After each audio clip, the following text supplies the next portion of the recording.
program because it's a fun webinar today that we have on the Bachelor of Science in Environmental Science and Bachelor of Science and Bachelor of Arts in Environmental Practice. And with me, I have the two program heads of those programs, so they know everything about the program, so we'll have a fantastic discussion. So we have Dr. Mickie Noble. If you want to wave, Mickie, say hi. Hi, everybody. Nice to see you. And Dr. Leslie King. Hello, Leslie. Welcome, everyone. Thanks, Nancy. Thank you. And myself, Nancy Prévost-Maurice. As you can tell, little French accent here. I'm from Quebec and I've been with Royal Road for 7 years. Very exciting to be here. Excited to be here. And I'm an education specialist, which means that I talk about all the bachelor and master program for our domestic market in Canada for many years now. We also have Rhett. Hello, Rhett, who is the school manager of the School of Environment and Sustainability. And we have Andrea Boyes from our enrollment services. So you really have a full team here to assist, talk about the programs, and answer any question you might have in the chat as we present. Nancy, Yes. Liza is here also, and given that she's the student mentor for for the BEP programs, we should. Oh, wonderful. Welcome. Hello. Hi, That's Liza. amazing. Thank you for that.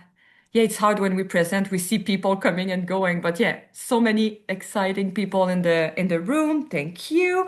And as we get started, I'd like us to maybe take a deep breath. I like to arrive into the space when we do the acknowledgement of the land, because it's really with deep gratitude at Royal Road that we honor the unceded lands of the Algonquin-speaking people, known as the Songhees and Esquimalt nations. So it's with gratitude that we work, play, study, love, learn on these lands. And maybe if you know the Indigenous lands you're joining us from, feel free to use the chat option to do so. It's always wonderful to get to know you. Quick agenda for us. I'll talk about railroads, and then we'll pass it over to Leslie and then Mickie to talk about their programs. We'll review admission requirement, application process. I'll browse a little bit the website as well to show you where to find the information, and then we'll answer any question you might have. As you go through the presentation, you'll see that Andrea will be posting some links, and all those links will be shared with the recording at the end. But you can copy paste for sure, but all those links we will share with you as well. And I love that picture here. It's at the Colwood campus. And let's take a few minutes to talk about Royal Roads University. Maybe some of you have never been to campus, and it's okay because maybe some of you will study fully online.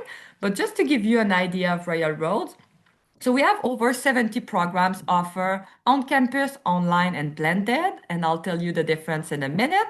We have really kind of small classes size. So we say 35, and sometimes the classes can be 15, sometimes you can go up to 40, but it's really different than, at least for me, when I went to university at first, it was like me sitting in a big hall with 200 people and just getting information kind of one way.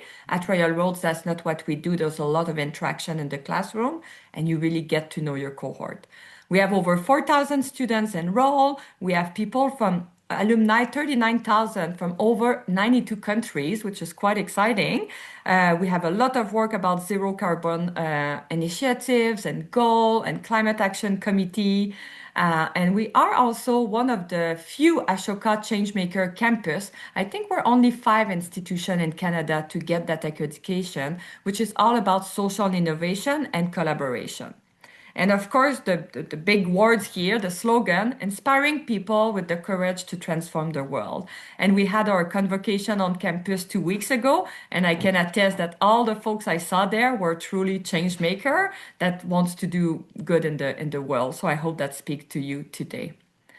And learning from the real world, we'll hear again from Mickie and Leslie about the programs, but I love to just give you a sense of like what we teach at Railroads. It's real organizations have real problems. So you and your classmates will help solve them.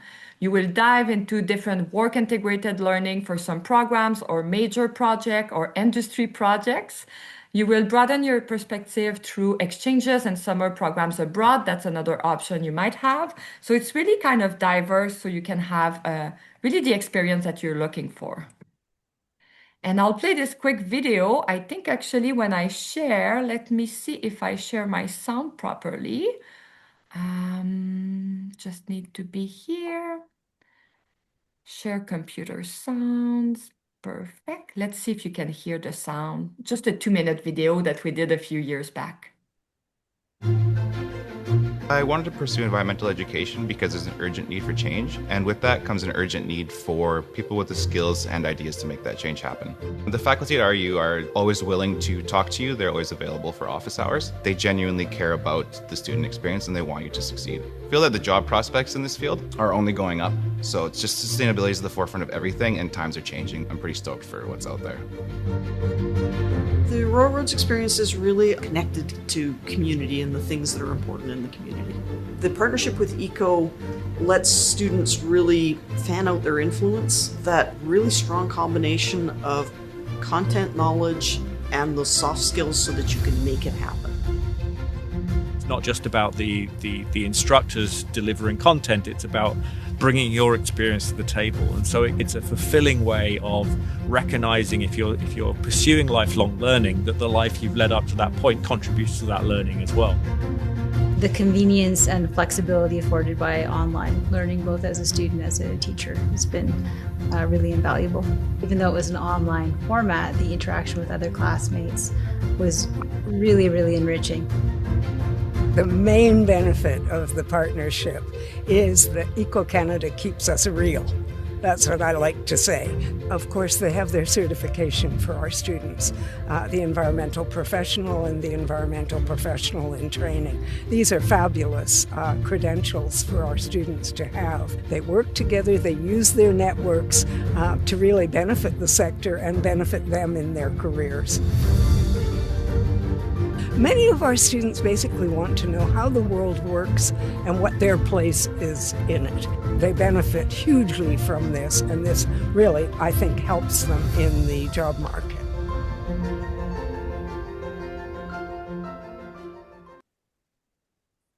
Fantastic, and we'll talk about Eco-Canada in a few minutes. And of course, Chris is no longer the program head of the program, so this is why we have Leslie here with us. I was And originally the program head, then Chris sent back to me, so so it's back and forth between you two, I yeah. guess. Yeah, wonderful. And just a quick, I think you saw images already on the video, but yeah, just to give you a little brief overview of Railroads, we have, of course, the iconic Hatley Castle that people like to come visit. And even if you study online, you're always welcome to visit the lands. It's really fantastic. Now we have the Christmas decoration going on, and it's a beautiful place for events, weddings, and student events as well. We have the Japanese garden. We actually have 565 acres of land at Railroad, so there's plenty of places for you to walk around, do your studies, meet with a friend. Esquimalt Lagoon is right at the bottom of the campus, and I think Mickey's students sometimes go there and do some testing. And I want to bring your attention on the online learning that we do for 30 years. So Railroads was created in 1995. We're quite a small and new university, but online learning has been like kind of at the core of what we do since the beginning. So it's really not something we pivot to in 2020 with the pandemic. It's something we have done since day one. So I think that's why we're really strong in that online learning that will still create that feeling of connection for you. And I hope you don't hear too much. My cat, of course, is the cat is meowing as I present. And it's Oh, fun. Nancy, Yes. the Zoom filters work really well now. So my dogs can bark their heads off and nobody hears them. So we do not hear your cat. Oh, that's good to know. That removes a bit of pressure. Thank you. And yeah, the RRU delivery model, it's fun because today we have the three represented. So with the Bachelor of Science in Environmental Science, we'll talk about blended and on campus. And with the Bachelor of Science and Arts in Environmental Practice, this is the online version. But again, this is something Railroad is really proud of, is that we have different delivery for what you need. So because you can be maybe not in Victoria, you can have different like life activities, or maybe you have your career and you want to study on the side. So we have a bit of kind of a model for all your needs, is what I like to say. And this is kind of a summary. So I guess if you want to take a print screen, I know this slide is very useful for me, but this is here if you want to see kind of at a glance, what's the difference between environmental science and environmental practice? And I just have two more slides and then we'll hear from Mickie and Leslie about this in detail. And maybe at the end I can bring it up. But that really gives you an idea of like, okay, how long is the program? Is it on campus, blended, or online? And when we talk about blended, that means that you study online most of the time, but then you come to campus for what we call short-term residency. So you'll be on campus for a week or two. We'll see with this program, and then you meet your cohort, you meet your instructors, and then you go back and study online. So that's a pretty fun format that we have. So I won't go into too many details. I know everybody can read here and print screen, but that gives you kind of a good idea of what the two programs are about. And I was lucky enough the past 2 years to work with career services at Railroad, which is a service you all get access to. And I just have like two slides about students I got to meet that now are graduate. But I wanted to mention Camille, and I stole those pictures on LinkedIn, so sorry if it's a little bit blur. But Camille was like, she won 3 awards last, not the graduation this time, I think the one in June. And she says, my goal with the program was to learn about all the different spheres: policy, diversity, climate change science, and ecological restoration. And Camille did a field practice with someone here in town about climate wave coffee, which is all about sustainable growing coffee, relationship with farmers, and packaging and everything. And now she worked for the Coast. I forgot the name of it, the Coast Lab here downtown, and they're doing a lot of events, and they won the Eco Award just last week here in Victoria. So just to show you that someone that did a program fully online got super involved still in the community and hit a really good job as she graduated. And I'll find I think it's Coast Apply Learning. I will find the link and send it to you. And Loy was in Mickey's class, and Loy came to one of the career services event that we put together. Sometimes they're online, sometimes they're on campus. So we brought 3 or 4 speakers to the classroom, and Loy went to talk to one of them at the end, introduce himself, talk about what he wants to do. And then when he finished his degree, he was able to connect with the business that is called Active Earth.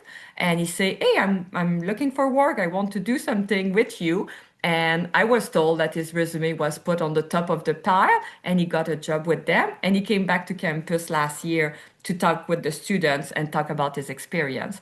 And he says that the hands-on labs include in most courses require the technical abilities that he now uses daily in his role. So I just thought those are two stories, and I know Mickie and Leslie, you have so many more, but for me, those two students I got to meet, and they were really very proud. They work really hard in the programs, but they were really proud of what they learned and the outcome of their degree.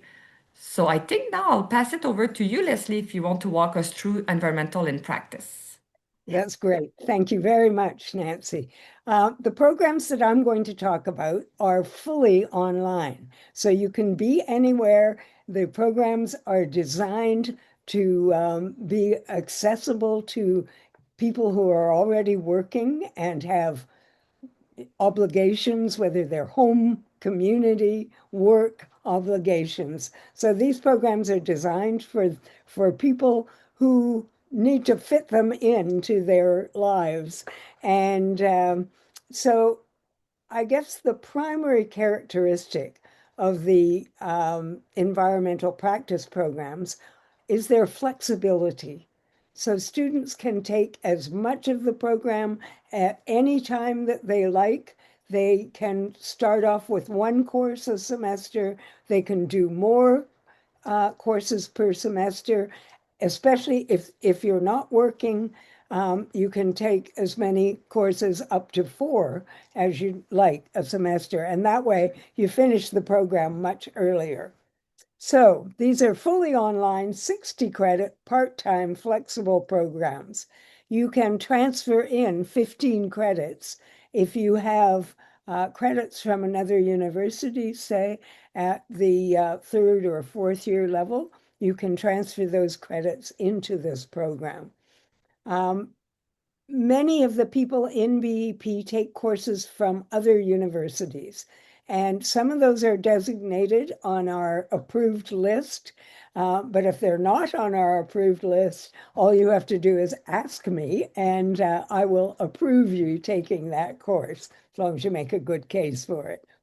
At the end of the program, and this is what I wanted to say about Camille, even though it's a fully online course, the last capstone course is a practicum course, and that's what Camille did. And that practicum can take place to place in the community, in wherever you are, and it's sort of the experiential end of the program. And so you can do either that practicum or a research paper. And this is good for people who are already working and have an idea about something that they would like to investigate in depth. And then the research paper is probably a good route to take. If you're not working, the practicum gives you a network. It gives you an opportunity to build a network and get experience, real world experience with an organization. Thanks, Nancy. So, developing analytical and critical thinking. You pursue a career that lets you take on environmental challenges while building a diverse network of peers. This is a program offered in cooperation and collaboration with Eco Canada. So the program aligns with the environmental professional certifications in Canada. So you can get either an environmental professional in training designation or the full environmental professional designation with Eco Canada. And the programs align with Eco Canada's occupational standards for the environmental sector. And that's what I meant in the video clip about keeping us real, because those standards really relate to the needs of employers in the sector. And Eco Canada has a wonderful job board. And so if you join Eco Canada, you have access to that job board. Thanks, Nancy. Oh, these are examples of pathways. So this is an example of a pathway in the Bachelor of Science in Environmental Practice. You probably can't read that, but there are core courses, 10 core courses that you take at the beginning. And then there are electives, another set of electives that you can take either from this list, or if you want to take another course from another university, as I said, you can just ask me. And then you go to the capstone, which is either the practicum or the research paper. Thanks, Nancy. That's a bit complex, but Yeah, it just give an example exactly of many paths that people will take. yeah, exactly. A question we often get from prospective students is, do people need to sign up to the program knowing if they want to do the capstone or research paper, or can they decide as they go? They can decide after they've been in the program. And that's a really good idea, because they might, in one of their courses, they might come across a problem or an issue that they really want to investigate further. And then they can do the research paper, or they might get really interested in something like addressing climate change, and they can go to work in the practicum course for an organization that's addressing climate change. That's wonderful. Thank you, Leslie. And I'll pass it over to Mickey, and then we can browse the website and go into detail about courses. And I don't know if Lisa, you wanted to unmute as well. I saw that. I don't know if you wanted to add anything. No, Leslie covered the two courses I teach in the program are 450 and 451, and Leslie covered them beautifully. Students have a time. Once you get into those courses, then you've got time to find your topic and your practicum as well. So And as well as teaching those two courses, Liza has a very important role in the program. She is the student mentor. So any issues or questions, they go to Liza. So thank you, Liza. Oh, that's good to know there's that extra support. I like it. Yeah. Yeah, happy to help students. I was just speaking to a student today about her being able to do her research paper in January. So we had a good conversation, and now she's all organized. That's Thank you. wonderful. And you make me think, Liza, that sometimes I talk with students and they say, actually, when you call at Railroad, someone pick up the phone. And it's fun because it's true. Sometimes you go to institution and know you're just one of them, but no, at Railroads, people will get to know you and for sure will help you find the person you want to talk to. And to that point, Nancy, this student asked if I needed her student number. I said, "Oh no, I know who you are, and I will message to our admin team, and they know who you are already by your name." So you are very much a name here. Yeah, that's very special. I appreciate that. Thank you. And Mickie, over to you. Yeah. All right. Good afternoon, everybody. So I'm going to be talking about Bachelor of Science in Environmental Science program. This, as Nancy's already mentioned, comes in two distinct flavors. So we have a year three, year four program. So if you have done your first 2 years someplace else, we have over 96 different transfer agreements, some of which also transfer into Leslie's program. So, don't feel like a transfer agreement may not apply to you because it definitely could.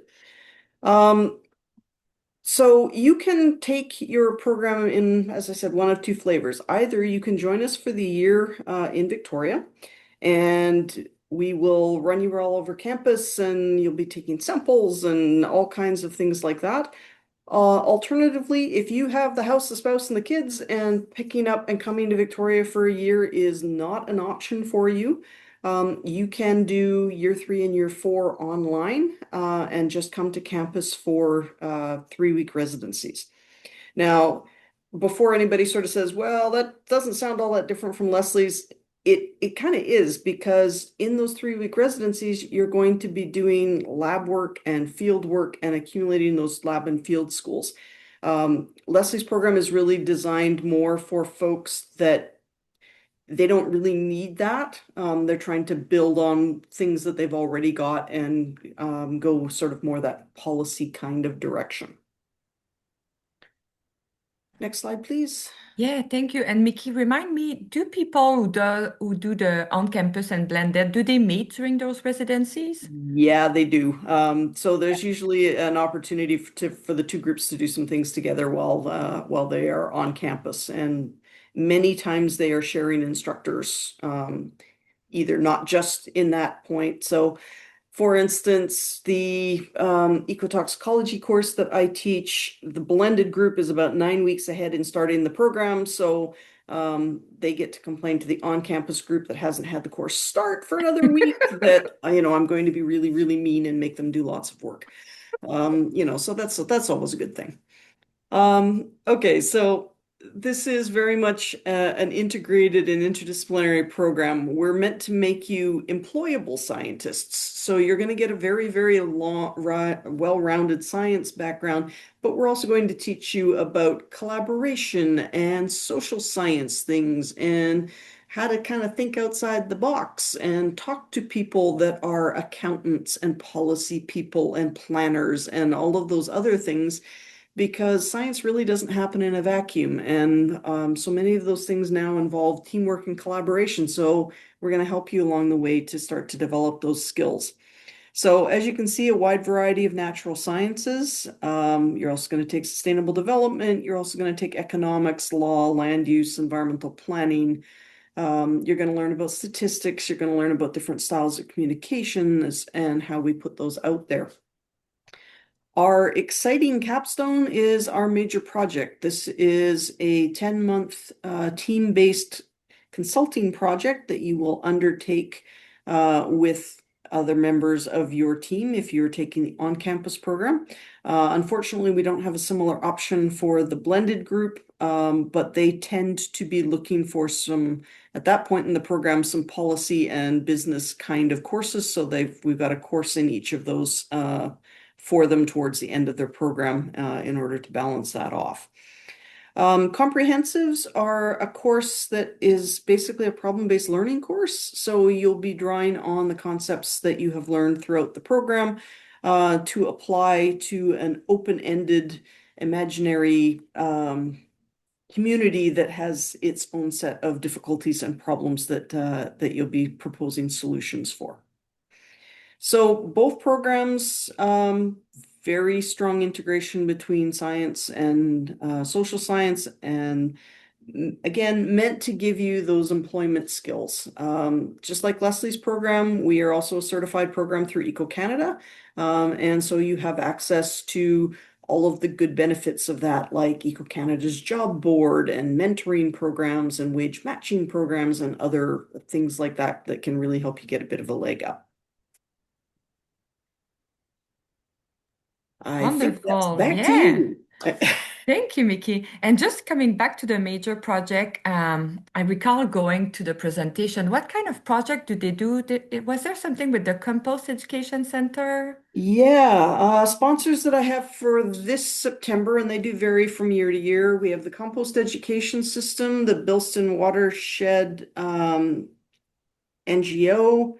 We have a project in partnership with Surfrider looking at outdoor swimming. Um, we have a project that's looking at mapping invasives on campus, and I can't remember what the fifth one is, but they change from year to year, and very often students find that to be a really valuable set of skills because it gives them an opportunity to show employers that, yeah, I do know how to run a big open-ended project. Yes, I know how to track billable hours. Yes, I know how to write reports that capture what that project was and can communicate it out in a reasonable way. So it's a really important milestone for lots of students, particularly students who may not have a ton of environmental work experience before they come into the program. Yeah, and I'd Lovely. like to add, Mickey, that this is a real world consulting task. Yeah, And so exactly. the students act as consultants to a real organization that's facing a problem that the students solve. Thank you, Yeah. Mickey. Sorry Thanks, to Leslie. interrupt. Yeah. Yeah, and I love it because, yeah, looking at the presentation, like listening to the presentation last year, I was amazed because I go to many presentations in the professional world and they're not as good as the students. I was like, wow, they come out with a lot of, yeah, a lot of skills. So that's wonderful. And then hopefully people are getting excited about how to apply. And I know that some of you already mentioned you're maybe already in the process of applying at Railroads or you're an applicant, but you're just wanted some more details at the end. So we'll try to cover as much as we can here. And I love that, Andrea, you posted in the chat about transfer agreement. And what Mickey said is very true. We have tons of transfer agreement.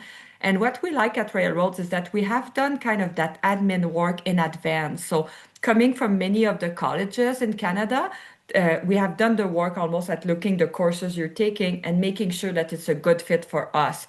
So if you want to browse the link that we have, depending of the institution you're coming from, and talk to Andrea and Enrollment Services if you have any question. But this kind of, we really want to make those transfers simple and easy for you. And don't worry if you're listening right now and you're like, oh no, I don't have that undergrad. You might be able to come in as flexible admission with work experience, and we'll talk about it in a minute.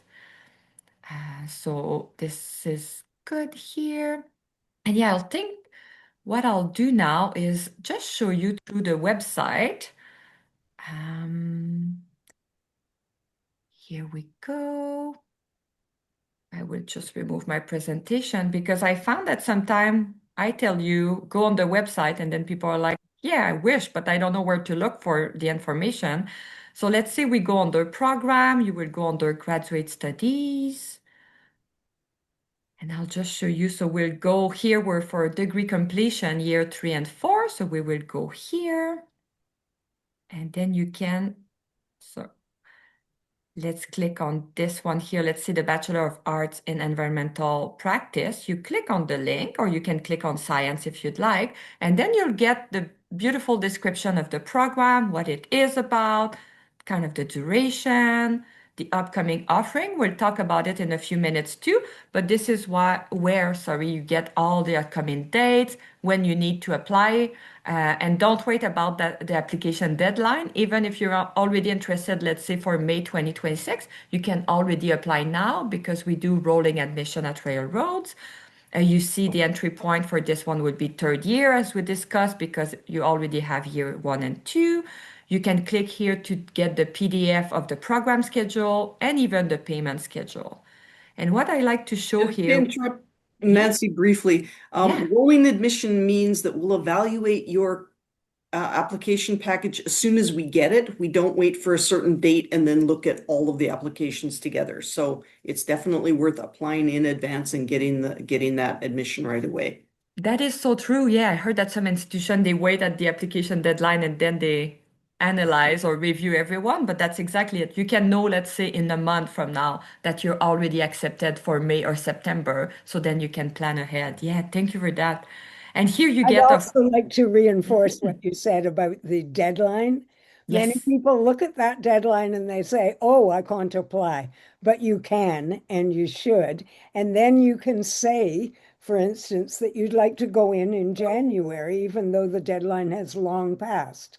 And admissions will try to accommodate that. So don't worry about those deadlines. They'll kill me for saying that, but Andrea That's is it. frowning at you. Leslie is being cut right now. But I agree with you, Leslie, and this is why this one is still on the website, right? Because I know some people here, you're already in that funnel. Maybe you're missing one document or one letter of reference, or maybe all your documents are ready to go. But what I like about, I think, the environmental practice one is that we have many intakes per year. So if you miss this one, you don't have to wait a full year, which is kind of cool. You can start in May as well. three And inches. yeah, and as we go here to admission requirements, so let's say that standard admission is what we talk about with the transfer agreement too. You have that minimum of 60 post-secondary art and science credits with a GPA of B, and then you have the completion. Or this one, I think, do we still offer this one, No, Leslie? we don't. It shouldn't be on there. We should have removed that. So let's say that it's Well, just there the are first bullet still, point. sorry, Nancy, there are still people who have the certificate who apply to these And then programs. they can enter the So program. That makes sense. yeah, it makes sense to leave it there. Yeah. And then flexible admission is the kind of the fun part of what we do at Railroads because who you are, your work experience, volunteer experience, and past education all count. So if you don't have the traditional way that standard admission of the 60 credits here that you see, then you might be able to join the program under flexible admission. And then you have the requirement. So, for example, for the Bachelor of Arts in Environmental Practice, we ask for 5 years of work or a combination of academic achievement, work experience, or volunteer experience. And then you have the ability to demonstrate the competencies of a graduate with a 2-year diploma, of course, and candidate that only miss the GPA but otherwise you have all the credits but you don't have the GPA, then we ask for 3 years of work or relevant volunteer experience. And what I like to tell prospective students is don't play small. Sometimes we look at this and we get a bit intimidated, but please put your application through, submit your documents, and then you'll see that you have good chances to get into the program because often we have done more than we think, but we're just not confident enough. And this is why I think when you meet with Leslie or Mickey or enrollment services, you can walk through all that and what you need to be successful. An application requirement will be the same thing. So it's when you want to apply, you'll apply online. Then you'll get an email from admission saying you're in, here is your portal. And then you'll start updating your document, uploading your document. We ask for official transcript, but maybe some of you, you're at school and your official transcript will be only available in a few months. That's okay. You can send it first unofficially. And then when you get your official, this is when you will be able to get your letter of acceptance. But you can start with like a non-official transcript, so your file is kind of moving along. And if you go through flexible admission, and I like to say it's not something you need to check as you apply to railroads, the admission advisor will determine for you if it's standard or flexible. And if it's flexible, then you will receive a little pop-up in your email saying you need to submit a personal statement, letter of reference, and a resume. And then if you're coming from abroad, if you have some credential from an institution outside Canada, then you have more applicable here. But again, I think what I'm trying to get to is that every step of the way, we follow you, we help you, and you get reminder from the admission team on what you need to submit. Anything to add, Leslie or Mickey? And I'll go check the other, maybe the courses I can check quickly as Yeah, well. Nancy, I would like to say something about volunteer experience. Yes. If you have volunteer experience with an environmental group, for example, that is evidence to me of your commitment and motivation to complete the program successfully. So don't discount voluntary experience in the experience column. That's a very good point. And you make Yeah. me think in the personal statement, this is where you're really encouraged to share all those experiences that make you who you are and where you want to be and why you want to apply to the program. So just to sort of build on both of those, volunteer experience definitely shows us that you're interested and that you're committing to things.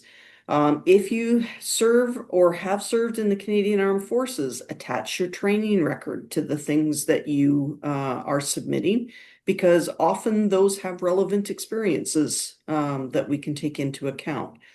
And finally, when you're writing your personal statement, um, if something's gone pear-shaped in your past educational experiences, you had a really bad term because something happened in your life, that personal statement is a place to explain that. We are neither Leslie nor I is going to hold you hostage for your first year grades because you had a really hard time the first semester you moved away from home and it's not representative of your ability. But don't be afraid to discuss those things because as Nancy's also said, we're interested in looking at the whole person. And we are both old enough to realize that life happens. And that sometimes we had a bad experience, we learn from it, and now we're ready to try again. Could Thank you I for add that. into that? Yes, please. So sometimes we have students who have had various learning challenges or that have affected their grades in a traditional learning environment.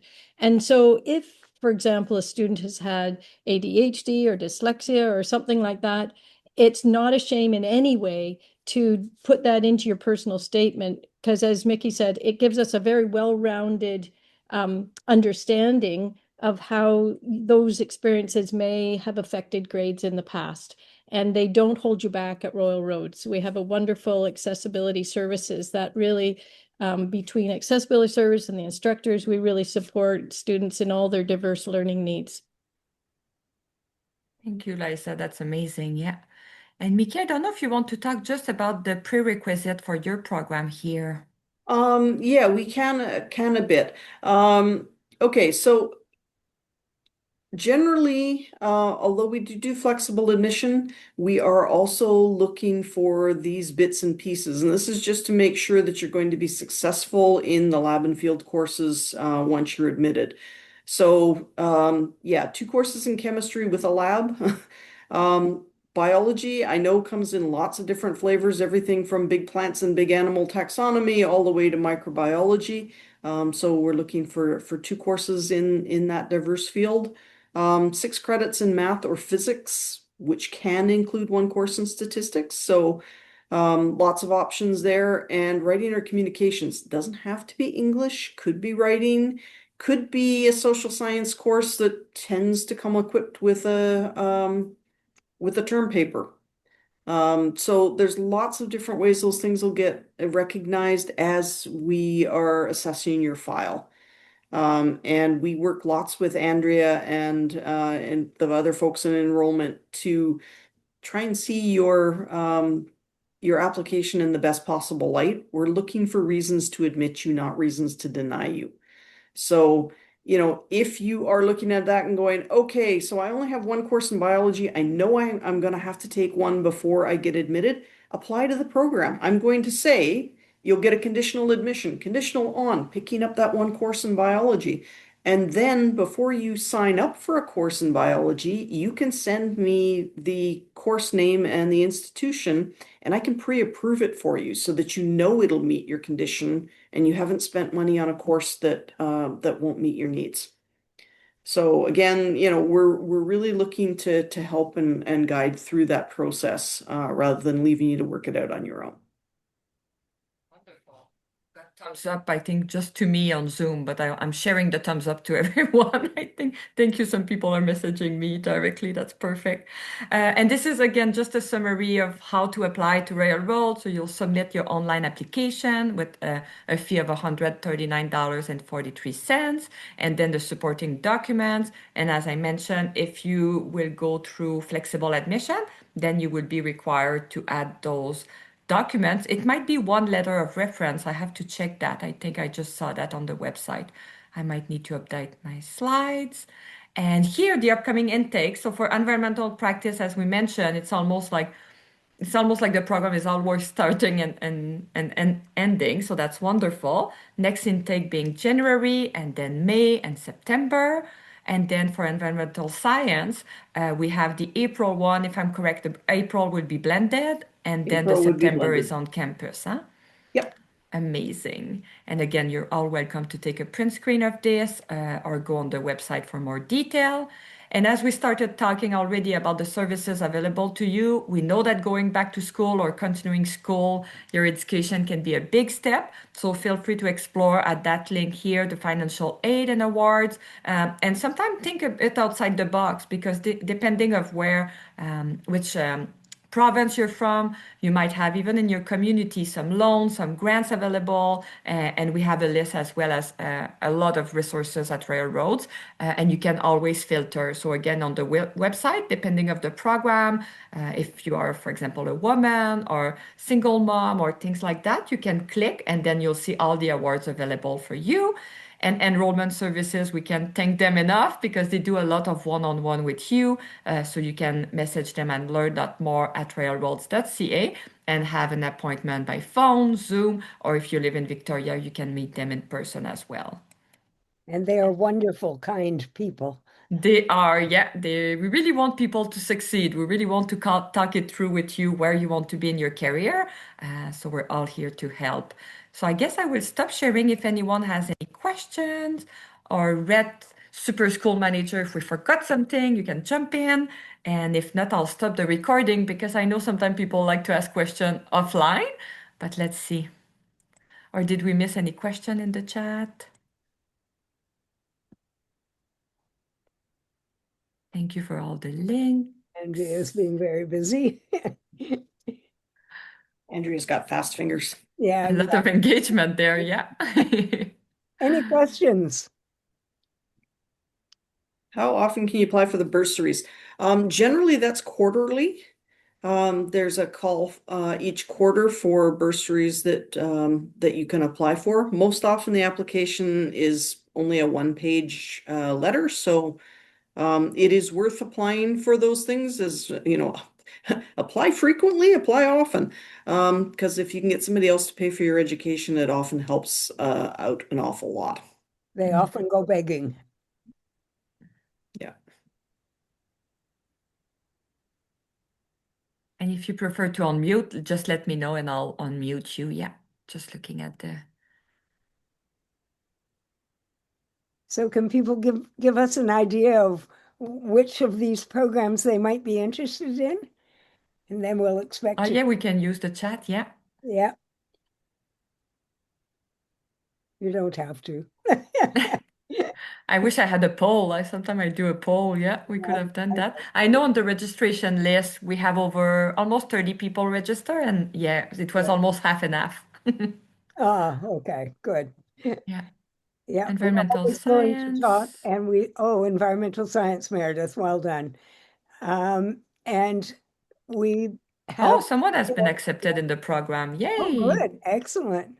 Thanks for being here. We have email addresses if you'd like to email us after do we have those on the slide, Nancy? I can add them in the chat. Yes. Okay, I guess everyone is quiet or eating their lunch or that's all Already good. But know all about it. a big thank you to you all for, yeah, Mickey and Leslie and Liza and Rhett and Well, we've got one Andrea. more question here. How about Oh, okay. transferring from RRU campus to the RRU campus, I think, from UAE. Um, ooh, I don't know the details of that right Me at the neither. moment. I am going to have to put you off on that one. I would suggest sending that question via email to Andrea or one of the other enrollment advisors, because they'll either know the answer or they'll know who to ask. Mm-hmm. Wow, I don't see that question, no. that's very Mm-hmm. good. Thank you. Thank you, everyone. We'll work on the recording, all the links, and you'll get an email from us for sure. Thank you for that, Andrea. That's wonderful. Thank you. Thanks, everybody. Thank Take you. care.